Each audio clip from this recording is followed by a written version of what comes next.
Thank you. Thank you, Laska Hirlock. And I thank for the opportunity to address the House on this budget, which has been the biggest budget on record in the history of our state, 8 times bigger than last year's budget. And obviously it was key in terms of the government's strategy in this budget to protect those sectors that are vulnerable but viable, to ensure that we have the capacity, once this pandemic subsides, to absorb key demand in key different sectors. And with that in mind, it's very important that we stand behind our local authorities. It's very important that we got a rates waiver extension up to December, and obviously it's key considering that 30% of local authority income is made up of the rates fund.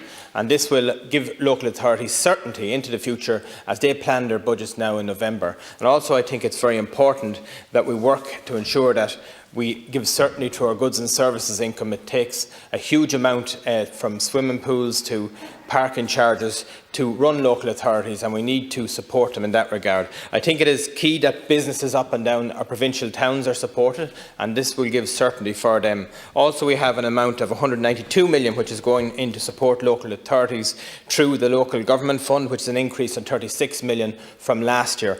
And I was very impressed meeting a number of members in Dublin City Council through the Community Call Forum, and to see it firsthand over a short space of time the methods that they have built up to help the most vulnerable in our society, working with state agencies and other bodies, delivering to the most vulnerable on the ground.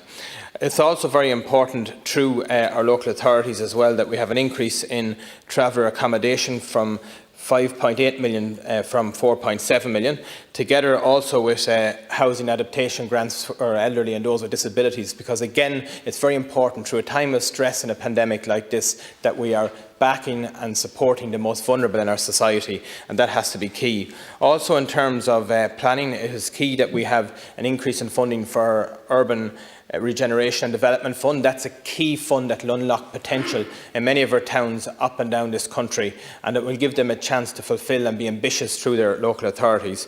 And that was very important to secure additional funding in that regard. And also for the Land Development Agency to continue its good work, which will hopefully be on a statutory footing soon, to deliver homes for society as quickly as possible through our public land. I think also it's key that we try and ensure that as we plan and chart our way out of this pandemic, that these bodies are supported, and I think this budget has done that. It's a budget that is framed very clearly to protect the most vulnerable. It's a budget that is framed very clearly to support our local authorities and to ensure that our planning system continues with its robust nature to fulfil the national planning framework, which is very important in terms of the layout through how we guide and shape our society over the next number of decades. And I think in terms of the €14 million funding for our emergency services, which is a 15% increase on last year's fund, again, that is supporting the first responders